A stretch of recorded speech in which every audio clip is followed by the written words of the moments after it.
Bitter criticism, trying to end up this trilogy of 3-hour videos, just reading CGTN in this case, improving my English. That's it, just improving my English. I'm sorry. So here we go for the last time today. Not much to say.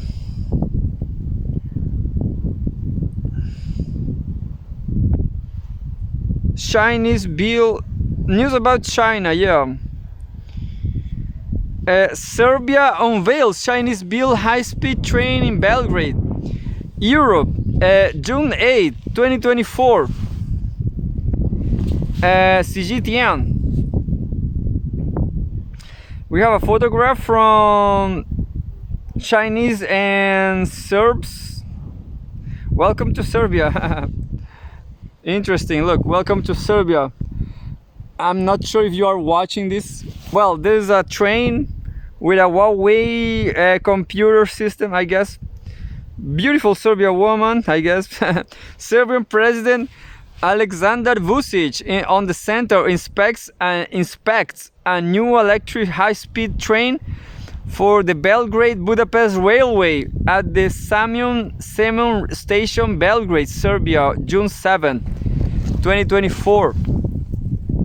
A new Chinese built high-speed train was unveiled in Belgrade on Friday during a ceremony attended by Serbian President Aleksandar Vučić.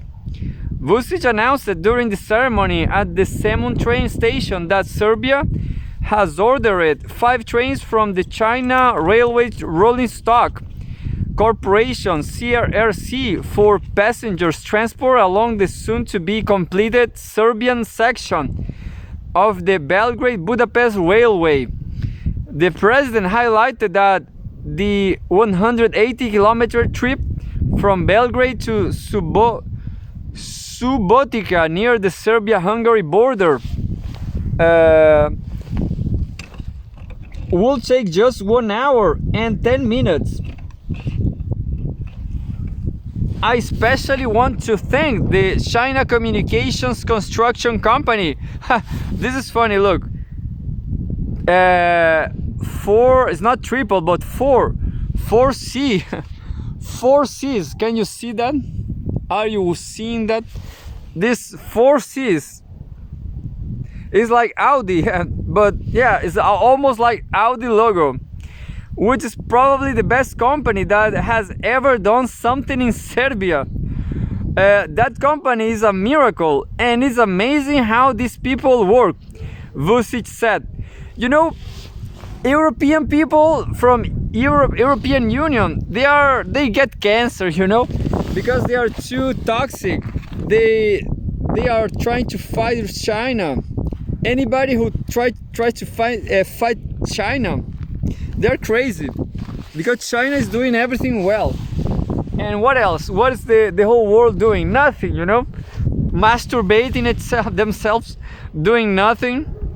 China is doing a lot of good things nowadays. The 350-kilometer long Belgrade-Budapest railway is under construction by a consortium of Chinese companies, including the CCCC. Regarding the train imports from China, he explained it. The last one should arrive according to the contract on December 31, 2025. We will carry out tests for the Belgrade Subotica line already in September and not later than December 1st. If we finish the line by then, and we will, you will ride this train Belgrade Subotica. This is a beautiful train. On the train. I'm not sure if you're watching because of the light, you know, because of the flash of this Huawei Chinese telephone.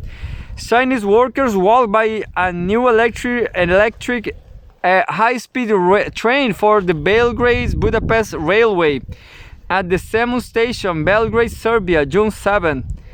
The Chinese contractors have so far completed the railway between the capital of Belgrade and Serbia's second biggest city, Novi Sad, and will extend this railway to Subotica by December 2024. Vucic also noted that the reconstructed Belgrade Novi Sad railway, which opened in May 2022, has revitalized Serbia's railway transport. We import the best quote, "We import the best quality and most beautiful trains. I hope that we will build them soon. That will be very important for the growth of Serbia." They will build the trains. That's interesting, said Vucic. Do you know why I remember? I remember that Brazil, back in Dilma Rousseff times, they were buying Swedish jets, and they will transfer technology to Brazil, but didn't happen because of the coup d'état in 2016. Terrible, unfortunately for Brazilians. Brazilians don't even know about that. That will be very important for the growth of Serbia, said Vucic. He said he hopes Serbia will soon, with Chinese help, start building fast trains domestically. Yeah, it's just like I said. This is technology transfer.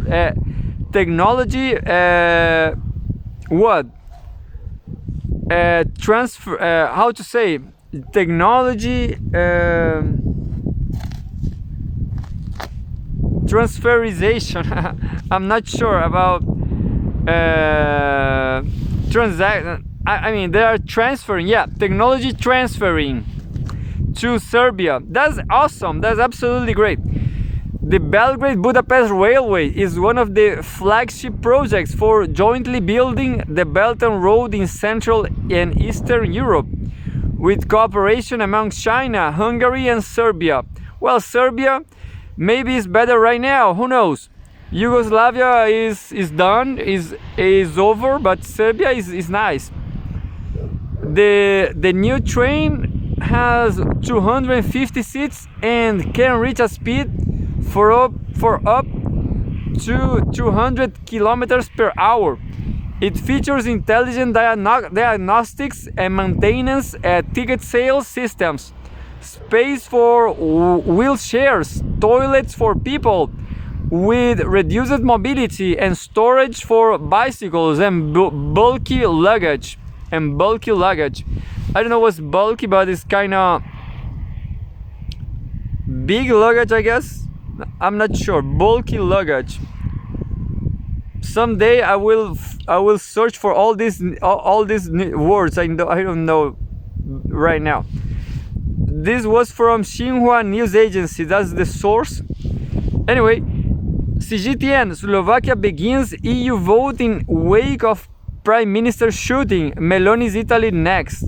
What? They are going to shoot Meloni? What the hell? That's what I understand.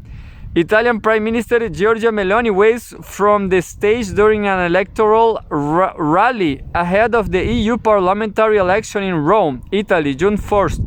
Slovakia on Saturday opened its polling stations for EU-wide elections in the shadow of last month's shooting of Prime Minister Robert Fico. I said Fico, but I heard it's not Fico, it's something else. Maybe Fico, who knows? But it's not Fico. You know, you don't say Fico, you say another thing. Anyway, it marked the halfway point of the 4 days of elections across the bloc to choose the next European Parliament.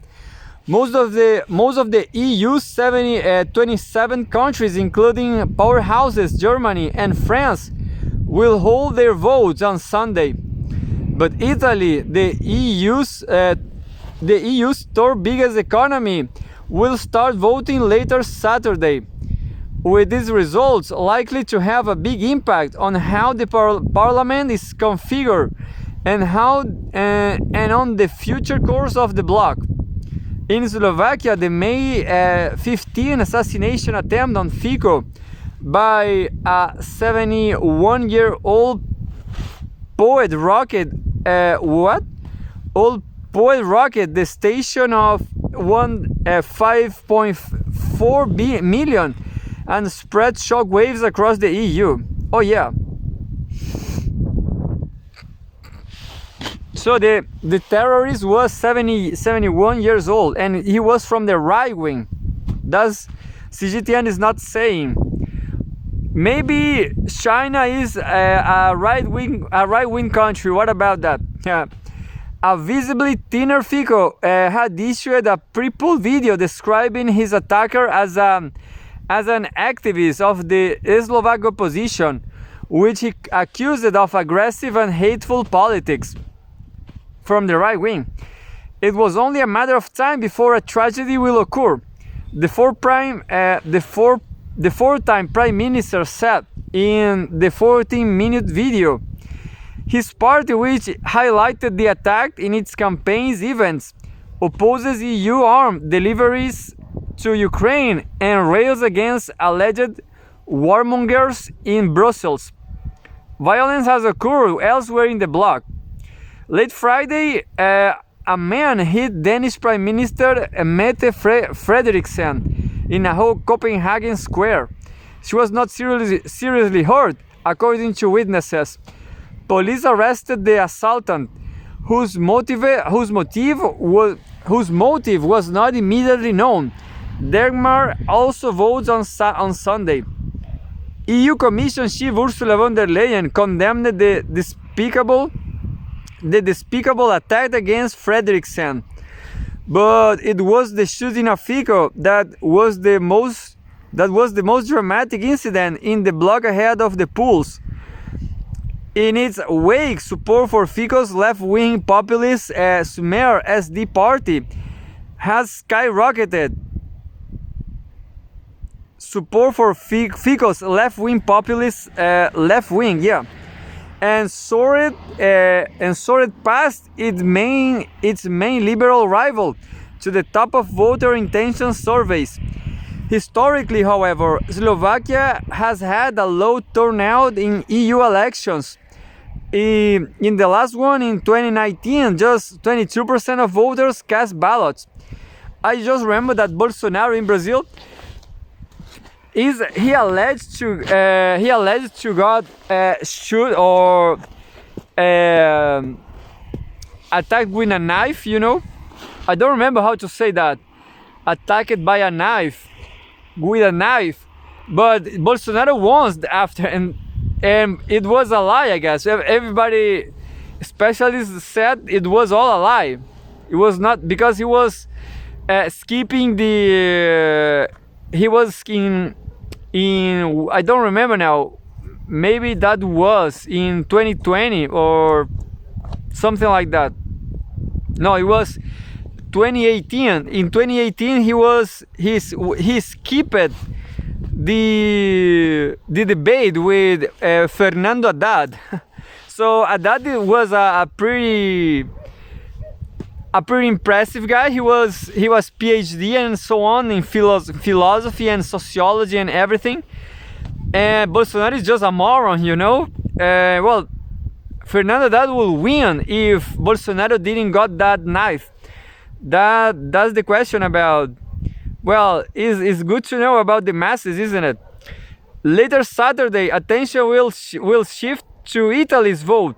Prime Minister Giorgia Meloni is hoping a strong showing from her party will strengthen her hand as a key EU power broker.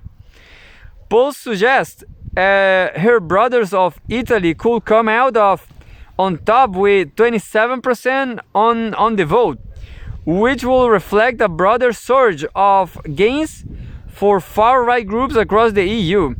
This was from AFP source. And just like that, we are with Al Jazeera finally. So we can sleep well tonight. We did it. But you know, today I should be reading Portuguese news. This is a long read, a heavy, a big file. I'm in the 116 page from 191, so I just gonna jump a lot of news, I guess. Features: environment, fighting for 40 years. The tiny Texas community facing down big industry. Corpus Christi, Texas residents are fighting the encroachment of desalination plants in the Texas coastal band. I didn't got still not get it. We have a photograph from Encarnacion Shun Serna points. This is a woman, I guess. No, it's a man. Points at the construction of petrochemical plants in Ingleside, seen from his home in Portland, Corpus Christi, Texas. Corpus Christi is a city in Texas, the United States. By Aina Marzia, published on June 8, 2024. Corpus Christi, Texas, US. It's a beautiful bay, and it was even more beautiful in the beginnings, says 72-year-old Incarnation Sean Serna. He's the name of the guy, Incarnation from Corpus Christi. What a crazy... Well, the Texas people, they are believers, you know. Incarnation from Corpus Christi. What about that in Texas? Sean Serna, a retired chemical engineer, as he describes Corpus Christi Bay, which lies just a few feet from his doorstep in Portland, Corpus Christi in Texas. I guess Portland is better, and than Corpus Christi. Is the home in which Serna and his wife raised their 4 children, and where their 10 grandchildren often visit to play in the waters that can be heard hitting the shore from their house. Now, as the oil, gas, and petrochemical industries threaten to take what's left of the Gulf Coast, along with Serna's backyard. I was reading another news from CNBC, I guess. They said that these people, at least the headline said that the baby boomers, just like Corpus Christi or who? Incarnation, yeah, just like Incarnation guy. Sean, Incarnation, Sean. His name is Sean because of Incarnation. What about that? They say the houses of the baby boomers with 4 rooms, they are hard to sell because nobody wants 4 rooms nowadays. That's the question. Nobody has four children anywhere. Maybe in sub-Saharan Africa. What about that? But they just don't have money. That's the question. Is the home in which Serna and his wife raised their 4 children, and where their 10 grandchildren often visit to play in the waters that can be heard hitting the shore from their house. Now, as the oil, gas, and petrochemical industries threaten to take what's left of the Gulf Coast, along with Serna's backyard, petrochemical facilities are currently being built in Ingleside, not far from his home, and as large-scale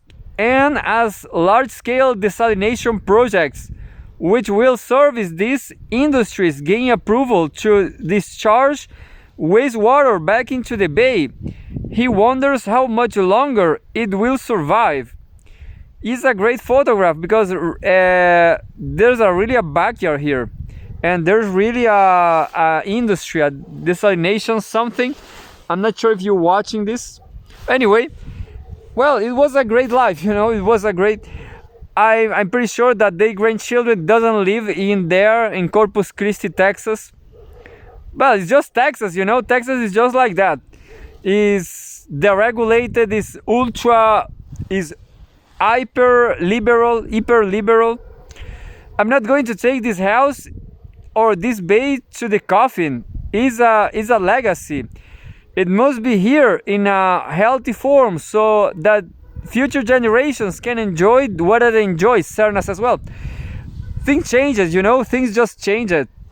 I'm pretty sure that his grandchildren doesn't live there. They just gone to Sweden, or Finland.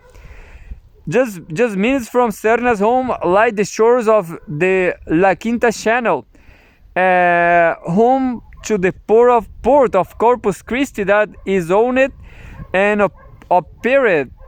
Maybe Corpus Christi is a factory, is something like a desalination plant that is owned and operated by the counties of Nueces, San Patricio, and Corpus Christi, and is the largest gateway for U.S. produces energy exports. There, the port authorities and the city of Corpus Christi are each planning to build and operate a new desalination plant, making two in total on La Quinta Channel, if granted final permits by the Texas Commission on Environmental Quality,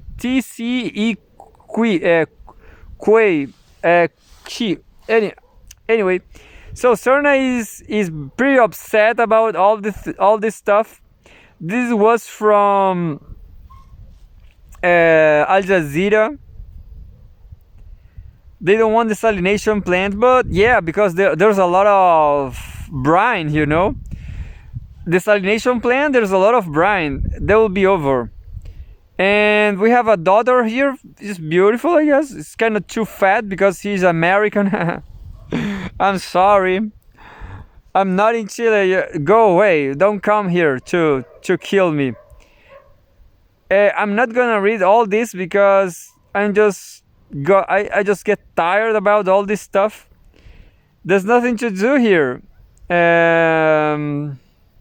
Vote Bernie Sanders. What about that? Bernie Sanders could help you. Donald Trump don't. Obama doesn't help you neither.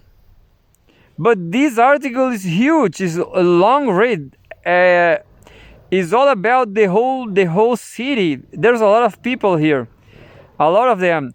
Lamont Taylor, 71 years old. They have a lot of problems too, of contamination. Justin Knox. Anyway, their looks fine, but just like Brazilians, it's almost impossible to know everything is happening. It's almost impossible to know every problem the country is facing because these countries are huge. That's the problem with huge countries like China, for example. Too, nobody knows. Nobody knows all the problems. It's super hard to deal with a country of this size. You have to focus on what you want and just pursue it. We have another one. I guess it's not that big, not as big as that.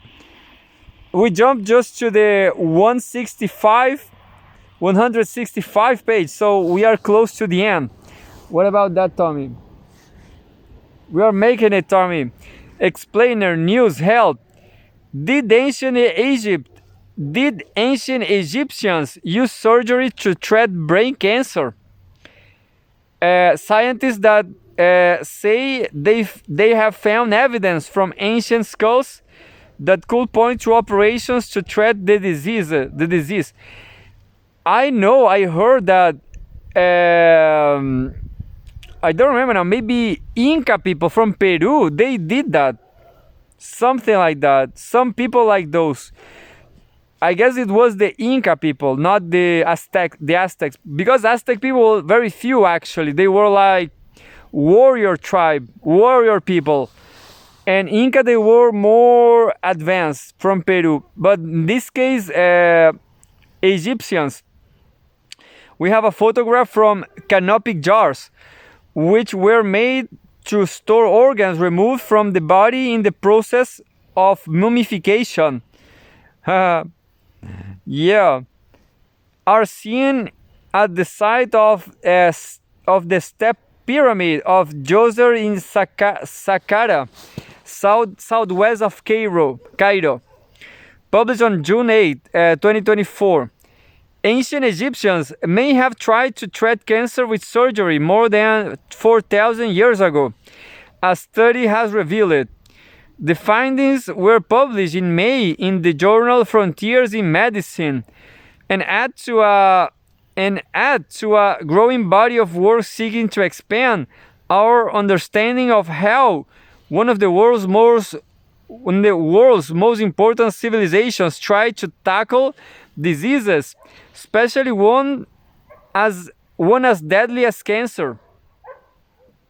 We have a photograph from medicine in ancient Egypt was more advanced than in other ancient civilizations.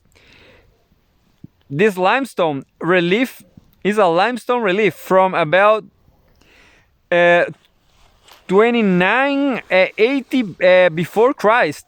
Not bitter criticism. Before Christ, depicts Imhotep and ancient Egyptian physicians seated with surgical instruments and a birthing chair. This was just a coincidence, you know. I realized it before Christ. Bitter criticism. It was just a coincidence, you know. I'm not. Well, this is funny, is actually. Because maybe I'm criticizing everything just before Christ, you know. I know everything before Christ. What about that? From ancient times, I'm telling you all this from ancient times, you know. Why is this discovery significant? Why the archaeology is important? Why? Because of curiosity, you know. Just curiosity. Just speaking English. That's it. You have to say to have some subject to speak about, a topic, you know, to dedicate yourself, to commit, you know, with something in life. Archaeology, why not? Researchers have long known that medicine in ancient Egypt was more advanced than in many other ancient civilizations. Some of the earliest references to physicians date back to that period, with procedures like bone setting and dental fillings common practice.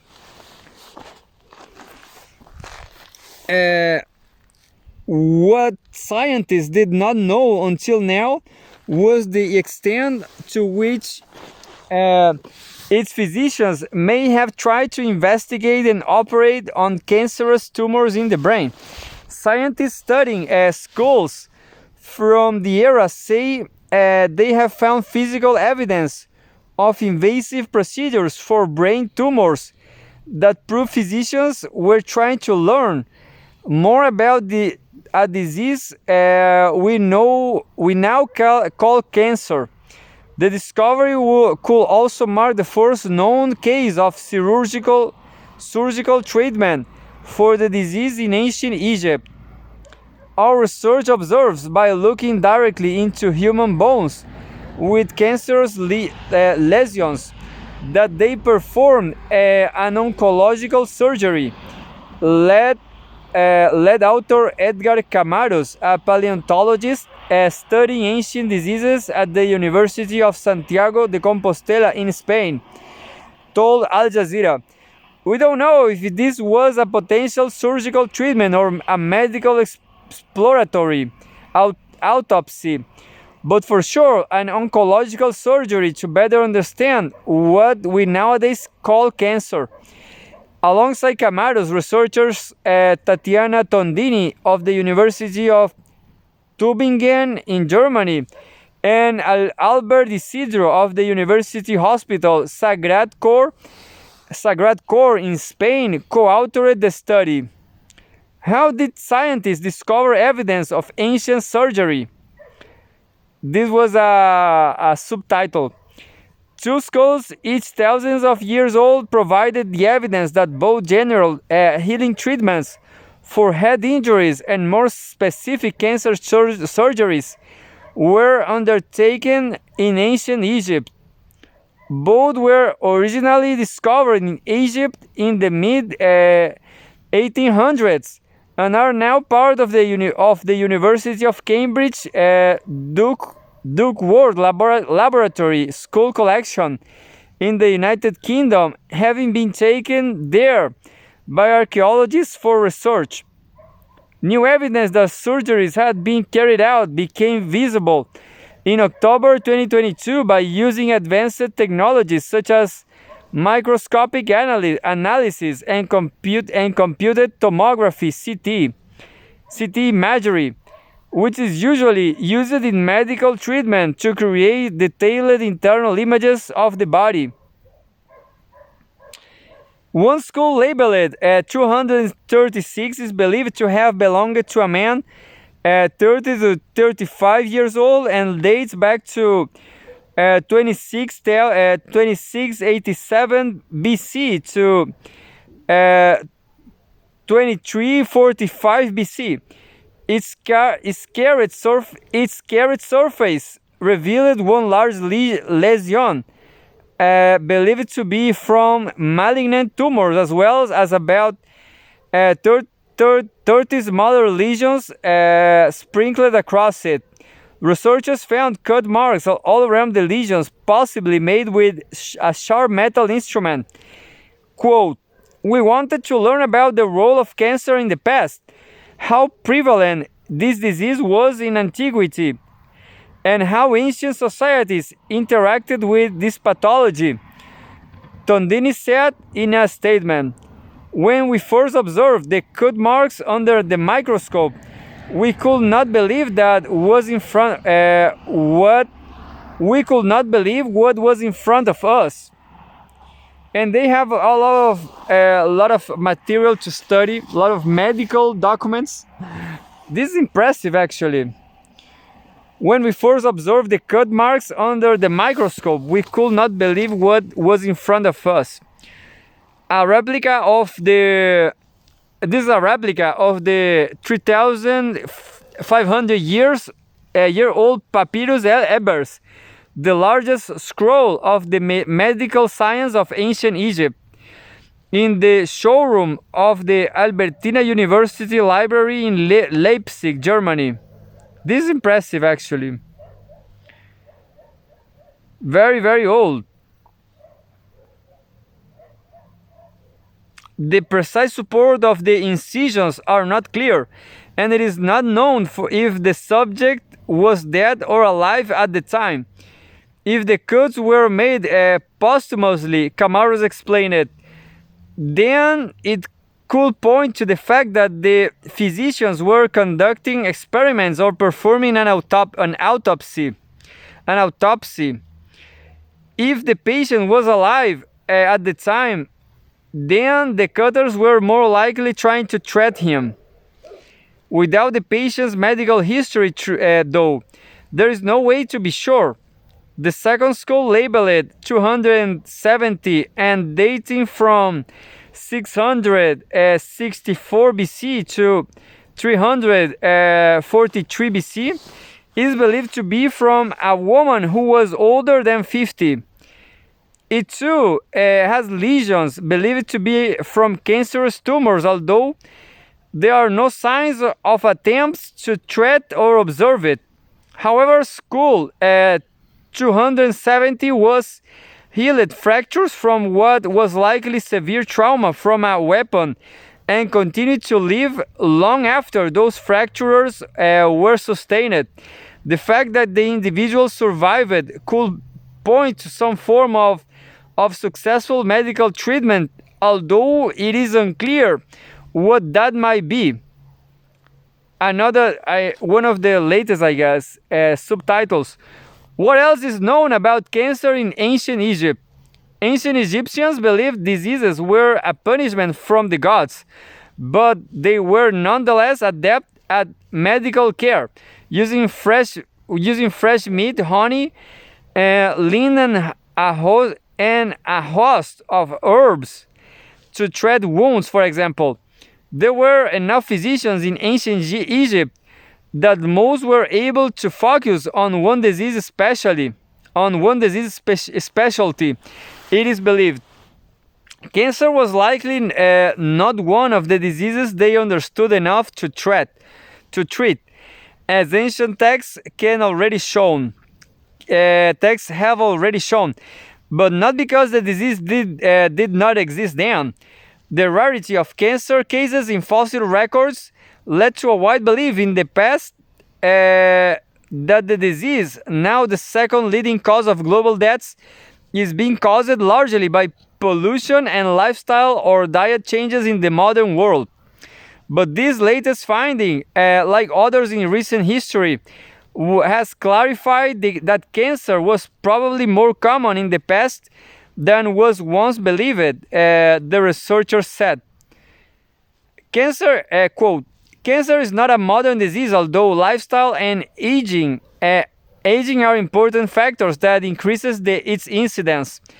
Camaro said, cancer is as old as time, and linked to multicellular life, and therefore humans suffer from oncological conditions since the very beginning. It is important to think that cancer was a much more prevalent disease than previously thought. Well, this article is also huge. By now I'm already tired, but I guess I'm just gonna do my final 47 episode, and I'm gonna jump to the next one. Opinions. IT needs a Green New Deal, not another military intervention. This was from Edna Bonhomme, a beautiful black woman. Investing in green industry, social services, and climate reliance can help IT recover and regain security. Because people say IT is under chaos again. She's a writer and historian of science based in Berlin. So, a wealthy ITian living in Berlin. We have an installation of solar world panels at top hospital Lumiere in Bonnefin, IT, seen on June 80, 2016. Earlier this year, my parental grandmother passed away in northern IT at the age of 94, maybe by cancer. Although my father wanted to attend her funeral, he decided not to travel to his country of birth for fear of being kidnapped or worse, killed. My father's alarm is not unwarranted. During the first several months of 2024, more than 2,500 people were killed in the capital, Port-au-Prince. Amid an escalation armed conflict between local gangs, at least 300,000 people have fled their homes due to the violence, many migrating to southern cities, including Les Cayes and Jacmel, or northern communes like Cap-Haïtien. Although living in dangerous areas has provided some temporary relief, internally displaced people face harsh living conditions, not just due to inadequate aid provision. Speaking with the ITM Times, Paul Petit-Franc, who moved from Port-au-Prince to Cap-Haïtien, noted, "I feel like a stranger in my own country." Yeah, so that's life. People live just in their neighborhood. They suffer, they struggle to survive everywhere in capitalism. This sense of estrangement did not happen overnight and speaks to a broader problem in Haitian society. Years of mismanagement, corruption, and violence have torn the social fabric of the country. Instead of addressing the crisis in IT in all its complexity, the international response has to be to propose a 600 million security mission. Even with the surge in violence at Port-au-Prince, many Haitians are doubtful that another foreign military intervention will solve the systematic problems in the country. And just my 7 minutes, I'm not sure if I'm gonna read everything about this, That's a fact. IT is struggling again. We have another one, the very last one. Another opinion from Al Jazeera. Spivak, politics of pronunciation and the search for a democracy, for a just democracy. The controversy over Gayatri Spivak's public rebuke of a young Dalit scholar may seem like a storm in a teacup, but it has important social and political implications. He is Ilan Kapoor, professor of critical development studies at the Faculty of Environmental and Urban Change, New York University, Toronto. It's not New York, it's York University. Anyway, he's a man. It looks like a Hindu guy, but he's nice. Anyway, noted post-colonial scholar Gayatri Chakravorty Spivak's admonition of a young scholar for mispronouncing African American sociologist Webb Du Bois' name at a recent lecture has caused brouhaha in academic circles. What? He admonition of a young scholar for mispronouncing African American sociologist Webb Buddha. No, Webb. Who knows? I didn't got that. Admonition of a young scholar. Pronunciations, who knows? Anyway, stupid from Academy. Gayatri Chakravorty Spivak, the noted post-colonial scholar and global public intellectual, is perhaps best known for her piece. Is a woman, actually. I'm sorry. So yeah, shame on me too. I thought she was a man. I'm sorry. Perhaps best known for her piece, Can the Subaltern Speak? In which she claims that elite systems of knowledge filter out subalterns, marginalized group voices, so that even when the subaltern does speak, is not heard. Now Spivak's admonition of a young scholar for mispronouncing African American sociologist Webb Du Bois' name at a lecture she recently gave at the Jawaharlal Nehru University in New Delhi has caused a brouhaha for allegedly silencing the very subaltern voice she claims to valorize. But it's more complicated than that. What the hell? But anyway, I'm gonna read this but I guess is not important. is irrelevant. Is superficial. Spivak's May 21st lecture on Du Bois' vision of democracy was aimed at underlying the norms required for a more just democracy, one that prioritizes not individual interests, my rights, but the rights of other people, especially those of the subaltern. When she was writing, Du Bois had in mind the downtrodden and radicalized blacks of the early 1900s in the United States, but Spivak's implication was that in concerns might reasonably be extended to all marginalized people today. Does it? The poor, gender and sexual minorities, Dalits and disabled, Palestinians, etc. Given Du Bois' own status as marginalized black American scholar of Haitian origins, Spivak's lecture repeatedly returned to the importance of correctly pronouncing his name. Du Bois himself insisted on English, not French pronunciation. Du Bois. Not Du Bois. Yeah. Du Bois. Anyway, what a stupid community is Academy. Stupid, wokeist. You are wokeist. But in the Q&A that follows Spivak's lectures, a video of which was gone viral. Things went sour.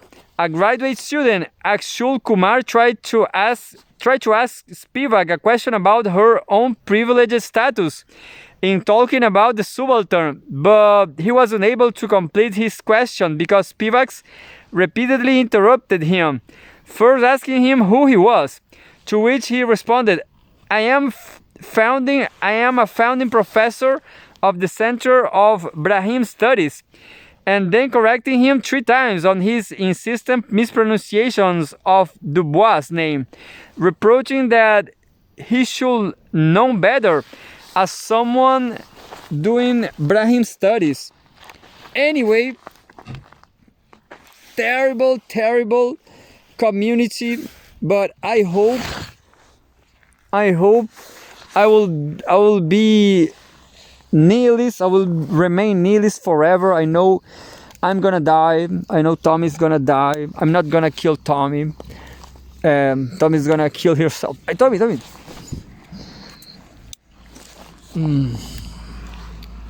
And that's it. Free Tommy.